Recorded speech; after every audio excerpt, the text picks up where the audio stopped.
Kong, magandang umaga po sa inyo. Morning, Alvin. Ayan, yan. Kong, tell us something more about this first impeachment complaint filed against the president. Ito po ba parang hindi ba dapat meron niyang parang test na sufficient in form and in substance? Pareho na bang pumasa sa test na 'yon? Tama po, no? It has to be sufficient in form and substance. But the only time na ma-check po kung may form at substance yan is when it is referred to the Committee on Justice. Ngayon, it's still with the Office of the Secretary General. Hindi pa nga na-submit to the Office of the Speaker. No? So, yan pang stage na yan. So, it's very parang first stage pa talaga. Opo, so ibig sabihin ano pa po yung pagdadaanan nito bago siya makapasa sa form and substance?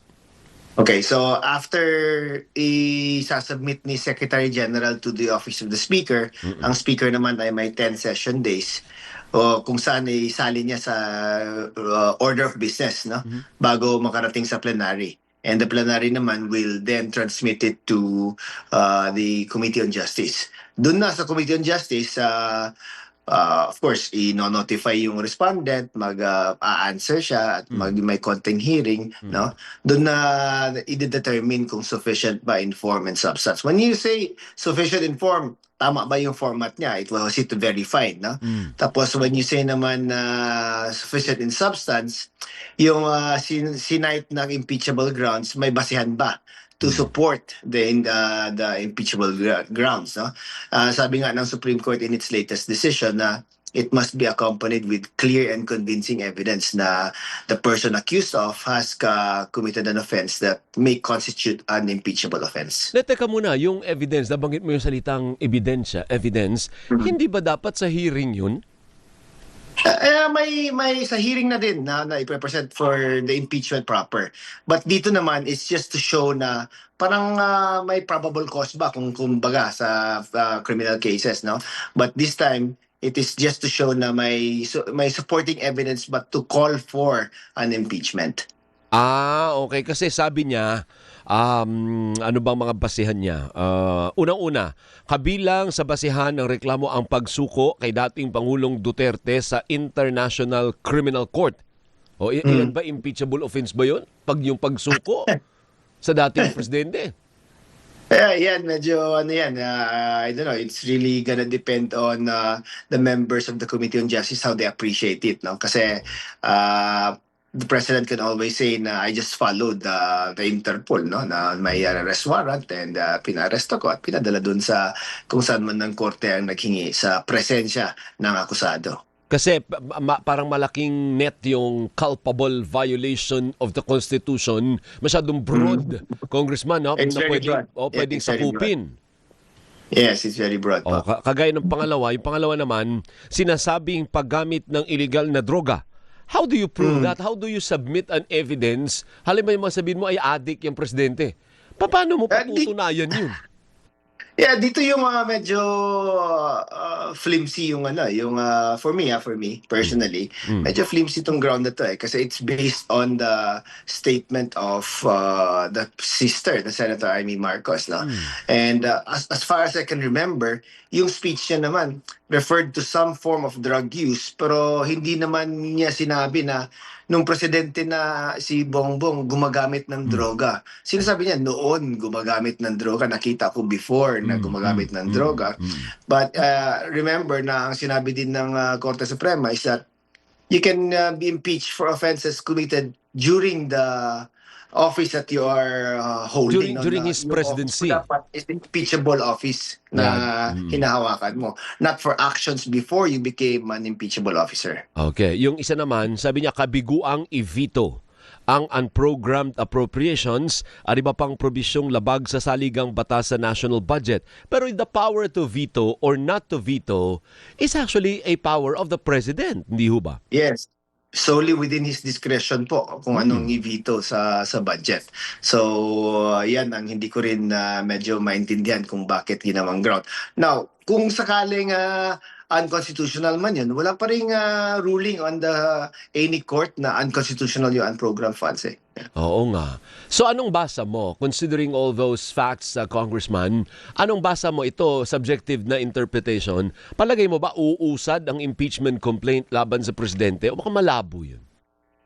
The grounds right now sa sinabi mo, I haven't seen the copy of the complaint no, except for those that were posted on social media. Medyo malabo talaga. But ang problema dito kasi is since lahat ng members of the Justice Committee are also all politicians, they also would like to listen to anong sentimiento ng mga tao, di ba?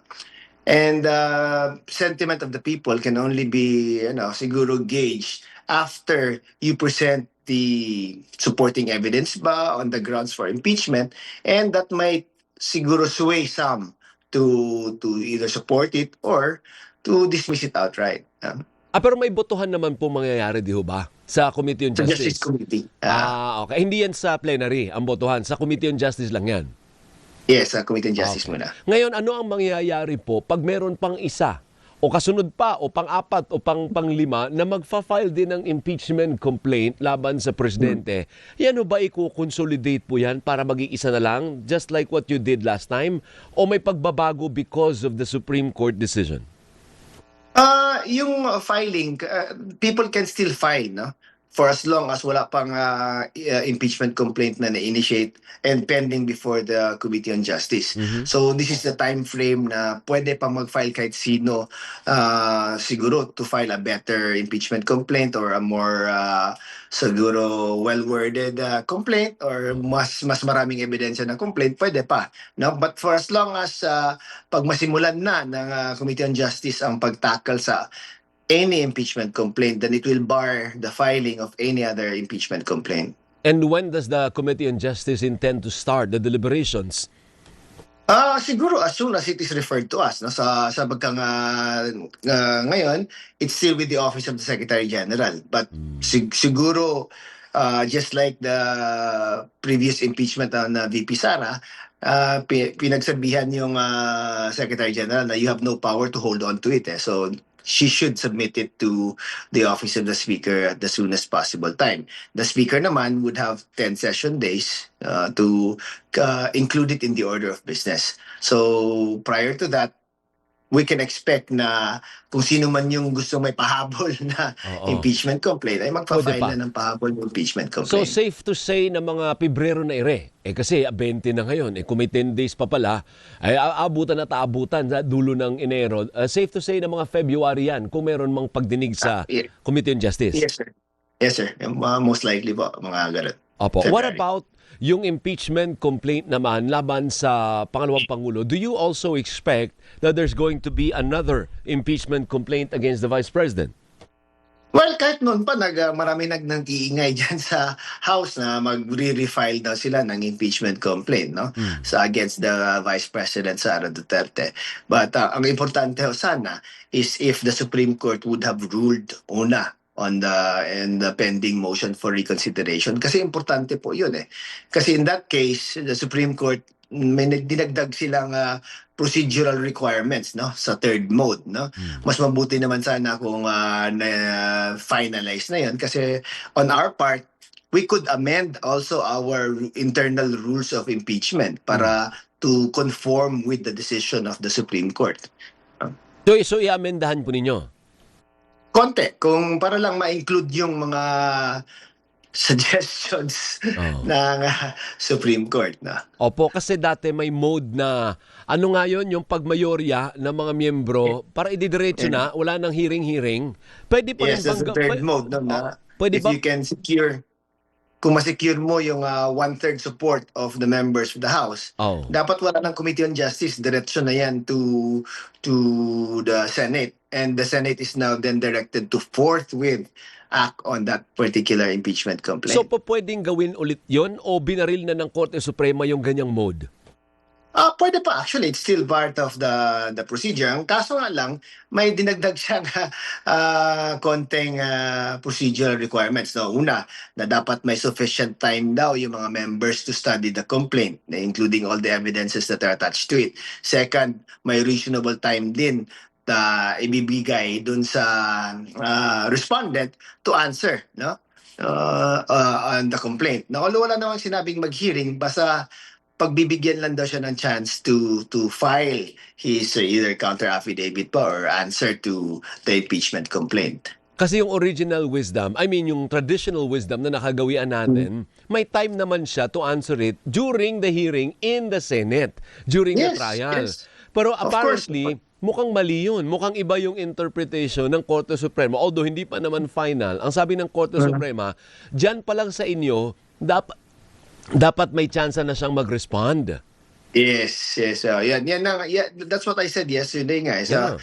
Personally, I feel na medyo may overreach talaga ang Supreme Court dito na kami hindi naman namin pinapakalaman yung internal rules nila, no. Hindi naman namin sinasabi na dapat ma-resolve nyo lahat ng mga kaso nyo within a year, di ba? Yung ibang kaso nila umaabot 10 years, minsan more pa, di ba? So we never tell them to change their internal rules because they are a co-equal branch of government. We respect them as a co-equal branch of government. But in this particular case, sila na mismo yung nagsabi na, House, dapat itong gawin nyo. Bigyan nyo ng ganito opportunity. Bigyan nyo ng ilang araw to do this and to do that. That's really interfering with the internal rules of the House. Hindi, pero what is also weird is hanggang ngayon, hindi pa rin napafinalize yung decision din na actually kailangan natin ng clarity or closure sa isyong ito na hindi pa rin nagkakaroon. Tama po, no? Tama po. It's not a simple case. You know? It's a case of national importance, meaning everyone is like watching or waiting for it, di ba? So sana man lang binigyan din sana nila ng priority yung pag-resolve sa motion for reconsideration para may finality na rin yung kaso as far as the first impeachment is concerned. Okay, sige. So may inaasahan tayo na impeachment laban kay Presidente, laban sa Vice Presidente. So pwede palang sabay, ano? Technically speaking, pwedeng sabay, kayang aksyonan, kayang i-dispose of ng Kamara kahit sabay. Kumbaga magpapang-abot yung dalawang impeachment complaint, Congressman. Kaya naman po, it's just like any other bill. No? Sa Committee on Justice, we have several bills that we act on every meeting that we have. So it's just gonna be treated like any ordinary bill that passes to the Committee on Justice. So we follow the rules, bigyan ng due process, and then we resolve it within the time frame given by our rules. No? Opo, ang isa pa dyan na tanong pala, kung susundin natin yung Korte Suprema, di ibig sabihin, ipapatawag nyo rin dapat ang Presidente, bibigyan nyo rin siya dapat ng tsansa na mag-explain, ano? Hindi naman to explain, but at least to give an answer. Pwede namang lawyer lang, hindi naman kailangan mag-appear. Papel. Pwede naman mag-submit lang ng pleading. Okay. Sige, Kong, maraming salamat. Exciting times ahead. Mabuhay po kayo dyan sa Committee on Justice. Thank you po, Alvin. Maraming salamat si Congressman Jonathan Keith Flores ng ikalawang distrito ng Bukidnon at Vice Chairman po ng House Committee on Justice. By the way, hindi pala natin natanong. Andiyan ka pa ba, Kong? Yes, sir. Kung papabol isa, kasi 'di ba yung Blue Ribbon nag-investigate dun sa may part 2 sila, binuksan ulit nila. Yung Kamara ba plano din buksan ng investigasyon kaugnay sa mga anomalyang flood control projects? I have no idea. I think that's with hindi ka Terry member. Bidon. Hindi ka member I'm a ng member Good of Government. the House, no, but I'm a member of the Blue Ribbon din sa House, no, but wala akong balita pa. So wala If pang they will patawag, open it. walang patawag na hearing ang Blue Ribbon po kasi sa Kamara. Hindi yan Blue Ribbon, ano yan? Good Government and Public Yeah, good Accountability, ano government. po. Miyembro ka nun, Kong. Yes, sir. I'm a member. So wala pang patawag ng hearing? Wala pa akong na-receive na notice. Walang sinasabi sa inyo kung gagawin nyo rin yung ginawa ng Senado na part 2, kumbaga panibagong chapter ng flood control projects investigation? So far, wala pa rin. Okay, yun lang po. Akala ko merong schedule din kayo. Thank you, Kong!